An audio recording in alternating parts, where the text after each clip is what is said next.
ஆசிரியர் தகுதித் தேர்வுக்கு தயாராகிக் கொண்டிருக்கும் அனைவருக்கும் வணக்கம். நேத்து கவனம் அப்படிங்கிற தலைப்பிலிருந்து கல்வி உளவியல்ல ஒரு 50 வினாக்கள் போட்டிருந்தேன். இன்னைக்கு புலன்காட்சின்ற தலைப்புல இருந்து ஒரு 50 வினாக்கள் பார்க்கலாம். குழந்தை பிறக்கும்போது எவை இருக்கும்? குழந்தை பிறக்கும் பொழுது பிரதி செயல்கள் இருக்கும். குழந்தையின் மன வளர்ச்சிக்கு அடிப்படை அம்சங்கள் எவை?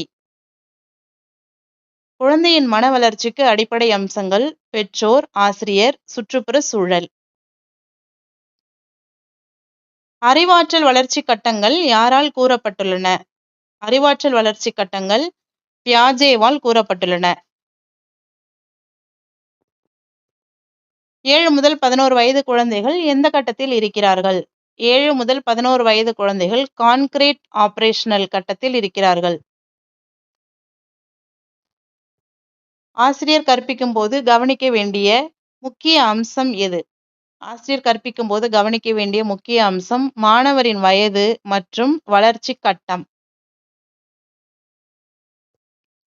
புலன்காட்சி Skinner operant conditioning. B F. Skinner தனது ஆபரண்ட் கண்டிஷனிங் கோட்பாட்டின் மூலம் கற்றல் எப்படி நிகழ்கிறது என்பதை விளக்கினார். அவர் learning is a function of change in overt behaviour என்று கூறினார். அதாவது மாணவரின் நடத்தை மாற்றம் கற்றலின் அடையாளம். ரீஇன்ஃபோர்ஸ்மெண்ட் என்ற சொல்லை பயன்படுத்தினார். பாசிட்டிவ் ரீஇன்ஃபோர்ஸ்மெண்ட் நல்ல செயலை செய்த பின் பாராட்டு, பரிசு போன்றவை கொடுத்தால் அந்த செயல் மீண்டும் நடைபெறும். நெகட்டிவ் ரீஇன்ஃபோர்ஸ்மெண்ட் கஷ்டம் அல்லது தண்டனையை நீக்கினால் அந்த செயல் வலுவாகும். பனிஷ்மெண்ட் தவறான செயலை கட்டுப்படுத்த தண்டனை கொடுக்கப்படும். கல்வியில் ஆசிரியர் மாணவர்கள் நல்ல செயலை காட்டும்போது உடனடியாக பாராட்டுதல், சின்ன பரிசுகள் கொடுத்தல் போன்றவற்றை செய்தால் மாணவர்கள் உற்சாகமாக கற்றுக்கொள்வார்கள். ஸ்கின்னர் லேர்னிங் தியரி என்ன அழைக்கப்படுகிறது? Skinner learning theory operant conditioning. Option B. Operant கண்டிஷனிங்கில் கற்றல் எதன் அடையாளமாக கருதப்படுகிறது? நடத்தை மாற்றத்தின் அடையாளமே கற்றலாக அறியப்படுகிறது. பாசிட்டிவ் ரீஇன்ஃபோர்ஸ்மெண்ட் எப்பொழுது கொடுக்கப்படுகிறது? நல்ல செயல் செய்த பின் பாராட்டு பரிசு கொடுக்கும் பொழுது பாசிட்டிவ் ரீஇன்ஃபோர்ஸ்மெண்ட் கொடுக்கப்படுகிறது. நெகட்டிவ் ரீஇன்ஃபோர்ஸ்மெண்ட் என்பதன் பொருள் என்ன? கஷ்டம், தண்டனையை நீக்குவது நெகட்டிவ் ரீஇன்ஃபோர்ஸ்மெண்ட். ஆபரண்ட் கண்டிஷனிங்கில் பனிஷ்மெண்ட் எதற்காக பயன்படுத்தப்படுகிறது? தவறான செயலை கட்டுப்படுத்த பனிஷ்மெண்ட் பயன்படுத்தப்படுகிறது. புலன்காட்சி பாண்டுராஸ் சோஷியல் லேர்னிங் தியரி. ஆல்பர்ட் பாண்டுரா தனது சோஷியல் லேர்னிங் தியரி மூலம் கற்றல் என்பது வெறும் அனுபவத்தின் மூலம் மட்டுமல்ல, பிறரை பார்த்து பின்பற்றுவதன் மூலம் கூட நிகழ்கிறது என்று விளக்கினார். இதை அவர் அப்சர்வேஷனல் லேர்னிங் மாடலிங் என்றும் கூறினார். பாண்டுராவின் பிரபலமான போபோ டால் எக்ஸ்பிரிமெண்டில் குழந்தைகள் பெரியவர்கள் பொம்மையை அடிப்பதை பார்த்த பின் அதையே பின்பற்றினர். இதன் மூலம் மாணவர்கள், ஆசிரியர், பெற்றோர், நண்பர்கள் ஆகியோரின் நடத்தை மூலம் கற்றுக்கொள்கிறார்கள் என்பது நிரூபிக்கப்பட்டது. பாண்டுரா கற்றலின் 4 முக்கிய அடிக்குறிப்புகளை சொன்னார். பாண்டுரா கற்றலின் 4 முக்கிய அடிக்குறிப்புகளை சொன்னார். அட்டென்ஷன் கவனம். கற்றுக்கொள்ள முதலில் மாணவர் கவனிக்க வேண்டும். ரிட்டென்ஷன் நினைவில் வைத்துக் கொள்ளுதல். கவனித்ததை மனதில் பதிய வைக்க வேண்டும். ரீப்ரொடக்ஷன் மீண்டும் செய்தல். பார்த்ததை மாணவர் செயல்படுத்த வேண்டும். மோட்டிவேஷன் உற்சாகம், பாராட்டு, வெற்றி போன்றவை ஊக்கமாக இருந்து மீண்டும் செய்ய வைக்கும். பாண்டுராஸ் சோஷியல் லேர்னிங் தியரியின் மற்றொரு பெயர் என்ன? அப்சர்வேஷன் லேர்னிங் அல்லது மாடலிங். பாண்டுராவின் பிரபலமான பரிசோதனை எது? போபோ டால் எக்ஸ்பிரிமெண்ட். சோஷியல் லேர்னிங் தியரி படி மாணவர்கள் எப்படி கற்றுக்கொள்கிறார்கள்? பிறரை பார்த்து பின்பற்றுவதன் மூலம் கற்றுக்கொள்கிறார்கள். பாண்டுரா கூறிய கற்றலின் முதல் நிலை எது? அட்டென்ஷன். சோஷியல் லேர்னிங் தியரியில் மோட்டிவேஷன் என்ன செய்கிறது? மீண்டும் செயல்பட உற்சாகம் தருகிறது.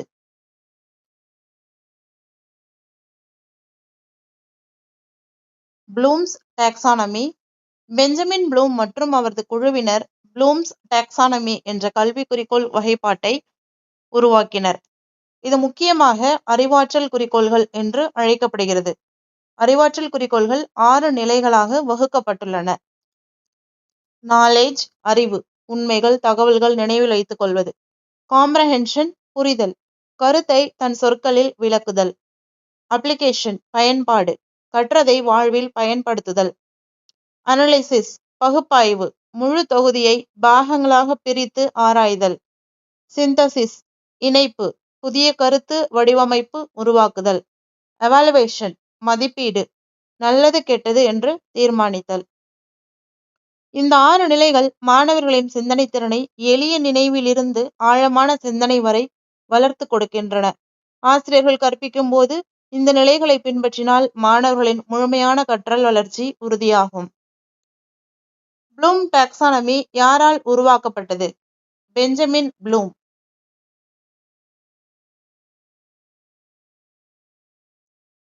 ப்ளூம்ஸ் டாக்சானமி முக்கியமாக எதை வகைப்படுத்துகிறது? அறிவாற்றல் குறிக்கோள்களை வகைப்படுத்துகிறது. காம்ப்ரஹென்ஷன் நிலை எதை குறிக்கிறது? கருத்தை தன் சொற்களில் விளக்குதல். அப்ளிகேஷன் நிலையில் மாணவர் என்ன செய்கிறார்? கற்றதை வாழ்வில் பயன்படுத்துகிறார். ப்ளூம்ஸ் டாக்சானமியின் மிக உயர்ந்த நிலை எது? எவாலுவேஷன். புலன்காட்சி Bruner's theory of instruction. Jerome Bruner ஒரு புகழ்பெற்ற கல்வியியலாளர். அவர் தியரி ஆஃப் இன்ஸ்ட்ரக்ஷன் மற்றும் ஸ்பைரல் கரிக்குலம் என்ற கோட்பாட்டை முன்வைத்தார். ப்ரூனர் கூறியபடி குழந்தைகளின் கற்றல் 3 நிலைகளில் நடைபெறுகிறது. எனாக்டிவ் ஸ்டேஜ் செயல்நிலை, ஐகானிக் ஸ்டேஜ் படிம நிலை, சிம்பாலிக் ஸ்டேஜ் சின்ன நிலை.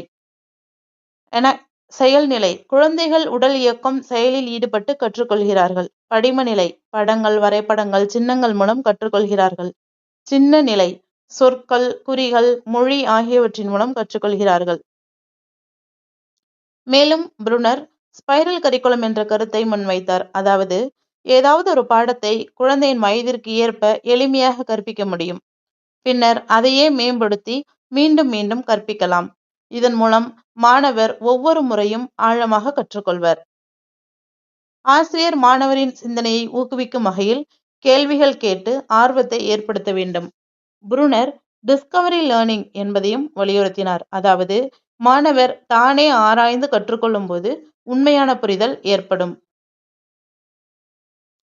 ப்ரூனர்ஸ் தியரி ஆஃப் இன்ஸ்ட்ரக்ஷனில் எத்தனை நிலைகள் உள்ளன? 3 நிலைகள் உள்ளன. எனாக்டிவ் ஸ்டேஜ் எதை குறிக்கிறது? உடல் செயல்கள் மூலம் கற்றல் எனாக்டிவ் ஸ்டேஜ். ஐகானிக் ஸ்டேஜில் மாணவர்கள் எவ்வாறு கற்றுக்கொள்கிறார்கள்? படங்கள், சின்னங்கள் மூலம் கற்றுக்கொள்கிறார்கள். ஸ்பைரல் கரிக்குலம் என்ற கருத்தை யார் முன்வைத்தது? ப்ரூனர்.